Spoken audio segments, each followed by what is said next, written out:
How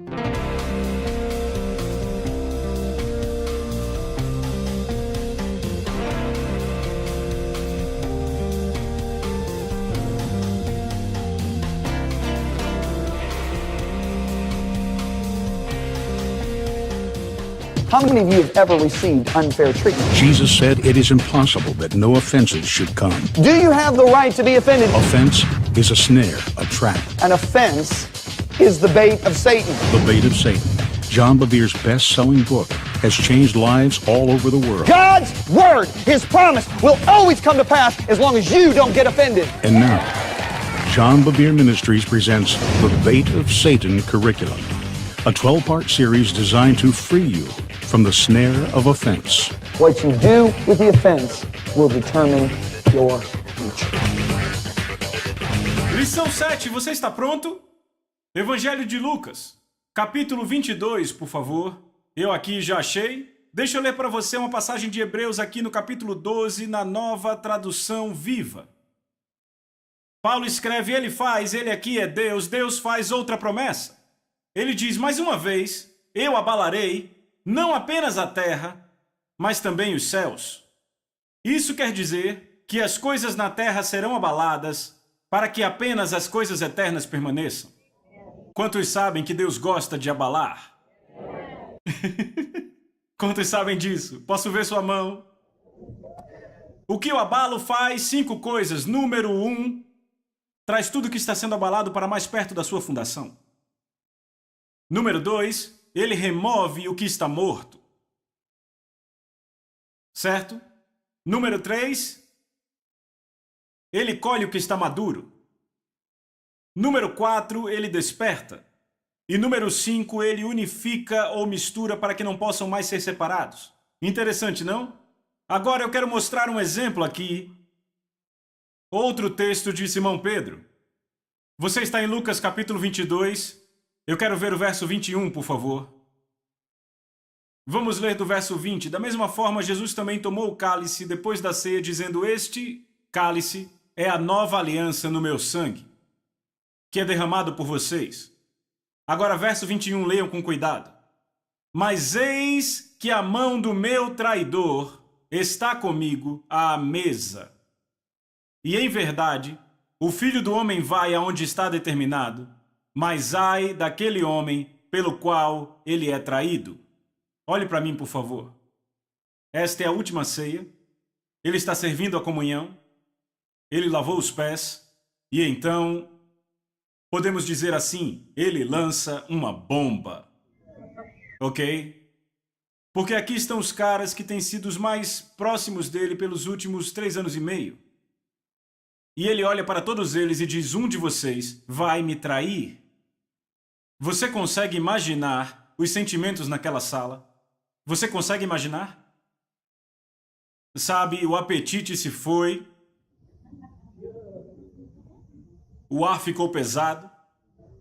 Todos estáticos em silêncio por um momento.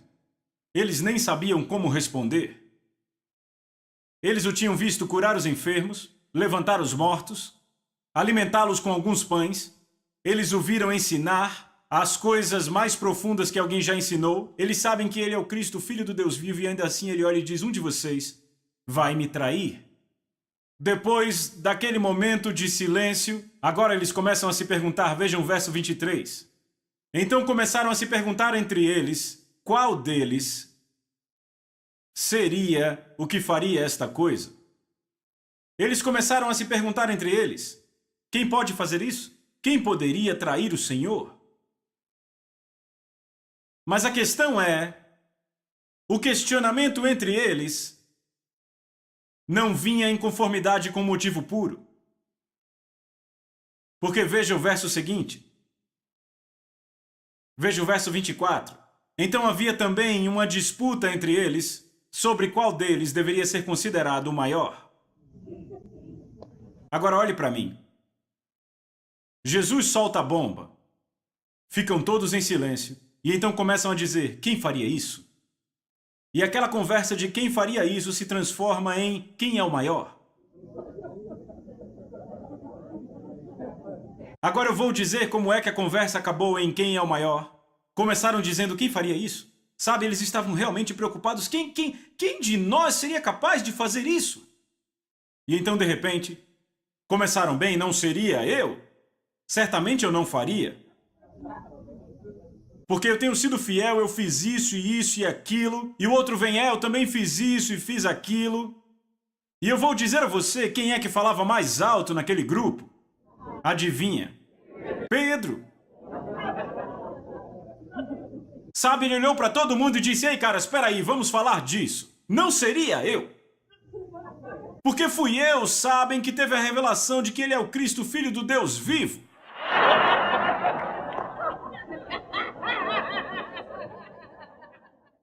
E eles olharam para ele com aqueles olhos de metralhadora, sabem? Ei, vamos lá! Ei, vocês sabem que eu era um dos 3 que estava no Monte da Transfiguração, vamos lá! E fui eu que me ofereci para construir os tabernáculos. E caras, deixa eu lembrar uma coisa, enquanto vocês estavam tremendo de medo no barco, eu andei sobre a água.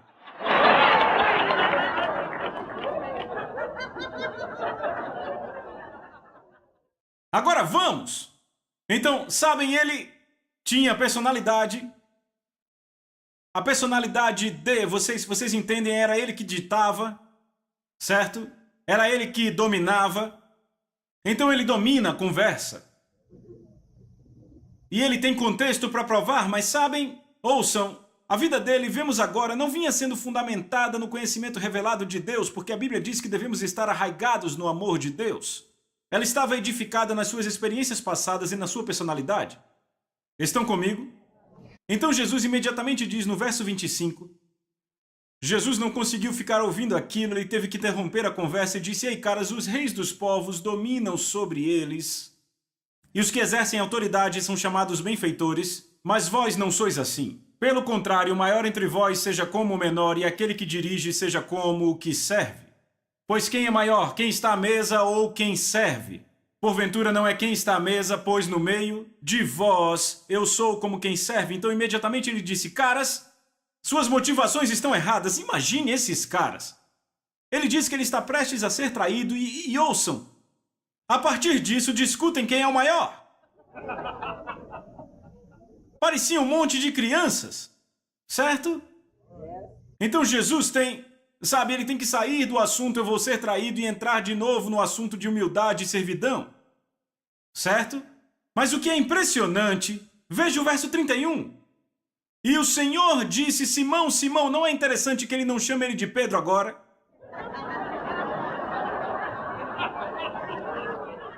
Estão vendo? Simão, Simão, ele disse, eis que Satanás vos reclamou para vos peneirar como trigo. Agora, amigos, o que deu a Satanás permissão para pedir por Pedro? Vamos, digam. Digam, orgulho. Sabe, amigos, deixa eu dizer isso. A Bíblia diz que os anjos das trevas estão acorrentados nas trevas. Eles só podem operar no reino das trevas. É por isso que a confissão é tão poderosa. Porque o que você traz à luz vem para o domínio da luz. O que você mantém guardado no escuro está no domínio das trevas.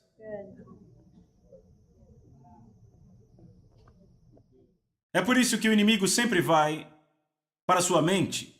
Ele quer... O que são fortalezas? Fortalezas são pensamentos. Cada pensamento é como um tijolo. E se ele construir uma casa, pode construir o lugar e habitar. Pessoas possuídas por demônios são pessoas que passaram por pensamentos na vida, que desenvolveram um lugar para Satanás habitar, para poderes demoníacos habitarem. O orgulho atrai o inimigo, como o amor atrai o Espírito Santo. Então agora Satanás tem permissão. Ele pediu para peneirar Pedro como trigo. A palavra peneirar, no verso 31 aí, é da palavra grega S-I-N-I-A-Z-O.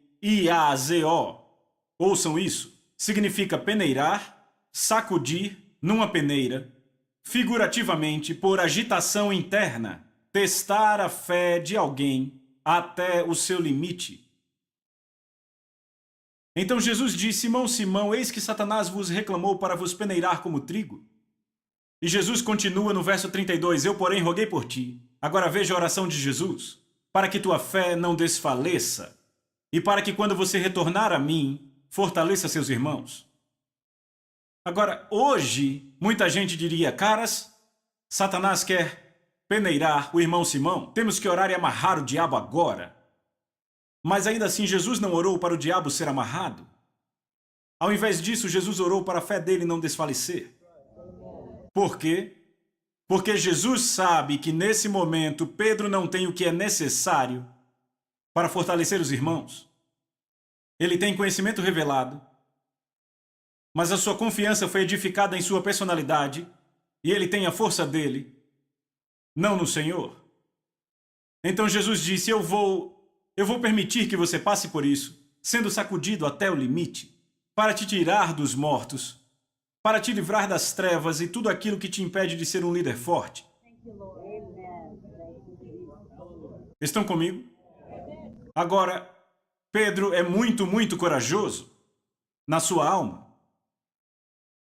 Porque sabemos que depois que Jesus diz, um de vocês vai me trair, em outro evangelho, vemos que Jesus se levanta e diz, Senhor, se todos te traírem, fugirem da tua presença, porque Jesus disse que fugiriam da presença dele, ele disse, eu não. Ele disse, eu morreria. E ele disse com tanta ousadia, e o resto ficou, é isso mesmo, é isso mesmo. E Jesus olha para trás para Pedro, sabe, ele nem pestanejou. Jesus olha e diz, é? Ele disse, antes que 2 vezes cante o galo, tu me negarás 3 vezes. E Pedro, não, eu morro antes de te negar. Jesus disse, ok. Então vamos para o Getsemane. E no Getsemane a Bíblia diz que a alma de Jesus estava triste a ponto de morte.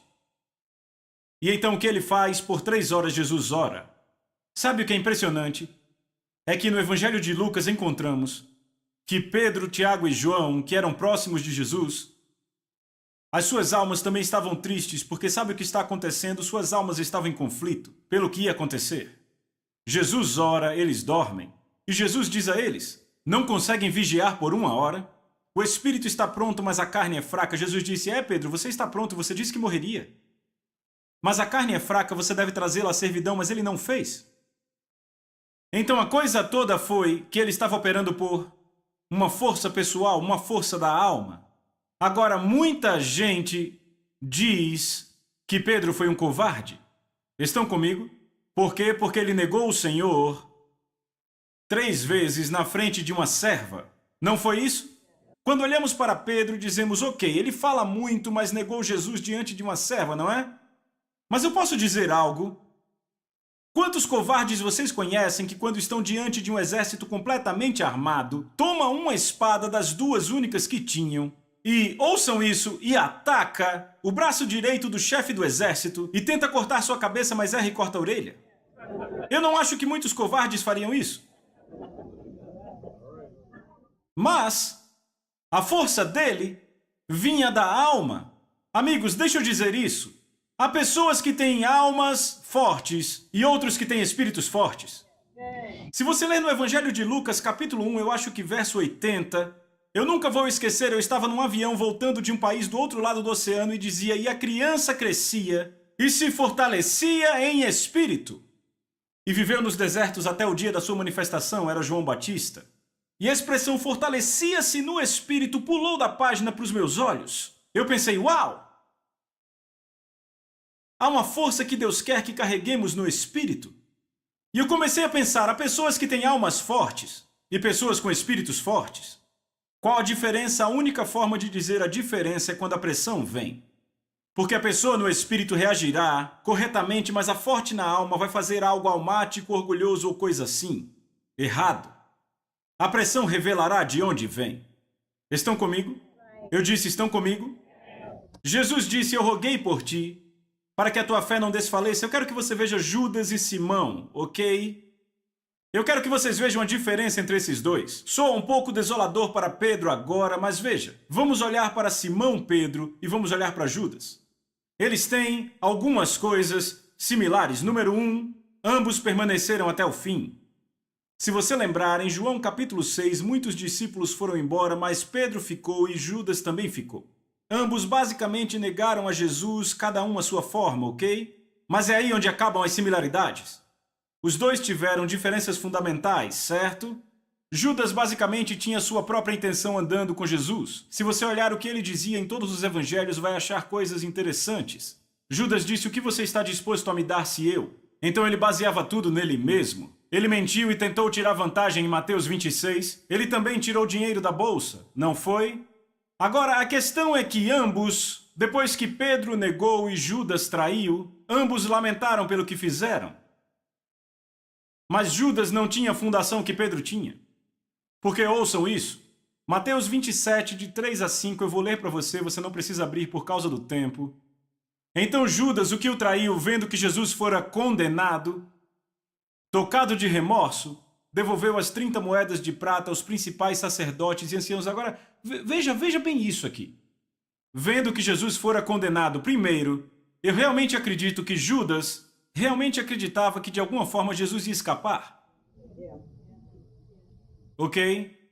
E ele ia escapar e Judas ganharia as 30 moedas de prata. Estão comigo? Vê as motivações. Mas quando ele viu que Jesus foi condenado, Judas foi tocado de remorso. Repita, remorso. Então ele lamentou, mas não foi o lamento divino, e sim um lamento mundano. E ele devolveu as 30 moedas de prata aos principais sacerdotes e anciãos, dizendo: "Pequei, traindo sangue inocente." E disseram: "Que nos importa, isso é contigo." Então Judas, atirando para o santuário as moedas de prata, retirou-se e foi enforcar-se. Agora, note a declaração. Ele disse ao sacerdote: "Pequei, traindo sangue inocente." Se Judas tivesse conhecido Jesus como Simão Pedro, ele nunca teria dito: "Eu traí sangue inocente." Ele teria percebido, ouçam, que ele traiu o Senhor, o Cristo. Agora, ouçam, o simples fato de Pedro saber quem ele era o fez continuar. Era uma fundação. Judas nunca teve esse conhecimento revelado de que ele era o Cristo, o Filho do Deus vivo. Para Judas, ele era um homem inocente. Se a revelação estivesse em Judas de quem ele realmente era, ele teria voltado e pedido misericórdia. Por isso que Saul nunca pediu misericórdia. Saul disse: "Samuel, adore comigo porque você está me embaraçando na frente dos outros." Ele ainda estava interessado em estar embaraçado, ou seja, ele lamentava focado em si mesmo. Davi, no entanto, disse: "Eu pequei contra ti, Senhor, então eu me prostro pela tua misericórdia." Porque Davi tinha tido a revelação de quem Deus era. Saul não. Pedro teve a revelação de quem Jesus era. Judas não. Qual a diferença? Pedro era faminto, Judas não era. Judas estava naquilo por suas motivações, seus próprios motivos egoístas. Pedro tinha fome dele. Quando Pedro viu Jesus pela primeira vez, disse: "Afasta-te de mim, sou homem de pecado." Ele o viu por quem ele era. Foi revelado a ele quem ele era. É por isso, amigos, eu vou ser bem honesto aqui. Eu posso ir para igreja após igreja após igreja, e então eu volto anos depois, e então aquela pessoa foi embora, não estão mais na igreja, não servem mais a Deus. Então eu olho para outro, e ele passa por uma batalha após outra batalha, mas permanece firme ali. Por quê? Porque ele sabe quem ele é. Quando você tem essa revelação, Jesus disse, ouçam, "Sobre essa rocha edificarei a minha igreja." Essa rocha fala de estabilidade. E aquele que crê não age apressadamente. Vêem isso? Então agora vejam isso. Se formos para Marcos capítulo 4, versos 16 e 17 de novo, não precisa ir, eu vou ler. Eu vou ler a parábola de novo. "Semelhantemente são estes os semeados em solo rochoso, os quais, ouvindo a palavra, logo a recebem com alegria, mas não têm raiz em si mesmos." Outra vez, qual é a raiz da fundação? O conhecimento revelado. Repita, conhecimento revelado. "Sendo antes de pouca duração, eles, chegando à angústia ou à perseguição por causa da palavra, logo se ofendem." Em que devemos estar enraizados no amor de Deus. Amém? Agora, Ouçam com atenção, não podemos entregar nossa vida por alguém em quem não confiamos. Não é verdade? Nós temos que ter uma revelação de quem Ele é, e quando entendemos quem Ele é, percebemos que Ele é amor. E quando sabemos que Ele é amor, podemos confiar nele. Amigos, eu tive que lidar com esse assunto uma vez, eu pensei nisso, sabe? Eu pensei como o diabo conseguiu fazer Eva se virar contra Deus. Pense nisso. Ela está vivendo no jardim e a presença dele está bem ali. Ela nunca foi abusada por um chefe, um marido ou um pai. Ela vive numa sociedade perfeita. Como o diabo a fez se virar contra Deus? Já pensou nisso? Sabe, você já pensou nisso? Coloque seu marcador aí em Lucas e vá para Gênesis capítulo 3, vamos ver. Gênesis capítulo 3. Vá para o capítulo 2, verso 16 para vermos a ordem. E o Senhor Deus lhe deu esta ordem: de toda árvore do jardim comerás livremente. Mas da árvore do conhecimento do bem e do mal não comerás, porque no dia em que dela comeres certamente morrerás. Então, leia de novo o verso 16. E o Senhor Deus lhe deu essa ordem: de toda árvore do jardim comerás livremente. Você pode observar a ênfase dessa ordem? A ênfase é: você pode comer de toda árvore no jardim. A exceção é: exceto a árvore do conhecimento do bem e do mal. A ênfase é: veja tudo que você pode comer. Estão vendo? Mas Deus não quer robôs, Deus quer pessoas que escolham amá-lo e obedecê-lo, certo? Então ele diz: exceto aquela árvore. Correto? Agora veja o que acontece, veja o capítulo 3, verso 1. Mas a serpente, mais sagaz que todos os animais selváticos que o Senhor Deus tinha feito, disse à mulher: é assim que Deus disse: não comereis de toda a árvore do jardim? Ei, olhe para mim. A serpente vem e a primeira coisa que ela diz a ela é: então, você não pode comer de toda a árvore, pode? Então o que ele está fazendo? Ele tira os olhos dela de tudo que ela pode comer, só para olhar o que não pode comer.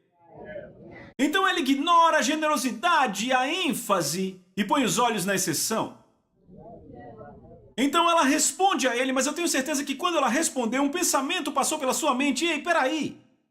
Porque ela não estava esperando aquele fruto e ela diz: peraí, esse é um fruto bom?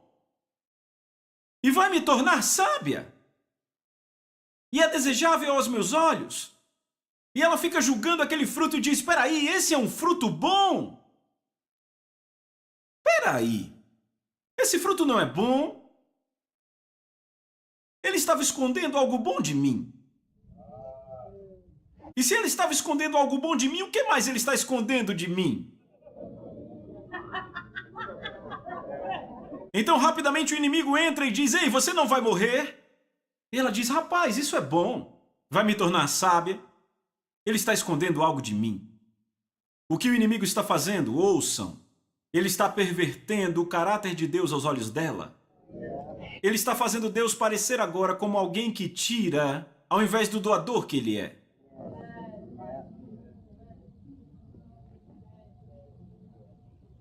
Assim que ele conseguiu perverter o caráter de Deus aos olhos dela, ela se virou contra ele. Você já se perguntou por que no Novo Testamento Tiago disse: não vos enganeis, toda boa dádiva e todo dom perfeito vem descendo do Pai das luzes, em quem não pode haver mudança ou sombra de variação? O que Tiago está dizendo é: não há nada bom para você fora da vontade de Deus. Não seja enganado como Eva foi. Não há nada de bom para você fora da perfeita vontade dele. Pode parecer bom, pode ser interessante, pode ser isso, isso e aquilo, mas não é. Não seja enganado. Estão entendendo? É isso que torna uma pessoa uma presa fácil para a ofensa. Estão comigo? Judas nunca teve o caráter de Jesus diante dos seus olhos. Pedro, por outro lado, sabia quem ele era. E essa foi a fundação que evitou que ele fosse sacudido até além do seu limite. Sabe, amigos, deixa eu dizer algo. Pedro estava prestes a desistir. Sabe quando Paulo fala das pressões que vieram contra ele na Ásia, que ele diz que desprezou até a vida? Vocês sabem, vocês percebem, amigos, que a palavra tribulação, na verdade, quer dizer algo que traz pressão até a alma. Isso que sacudiu Pedro foi tão violento que parecia que não havia mais nada a fazer. Ele desistiu, amigos. Se você olhar no Evangelho de Marcos, capítulo 16, verso 7, ouça o que o anjo disse: mas ide e dizei aos discípulos e a Pedro que ele vai adiante de vós. Pedro desistiu, amigos.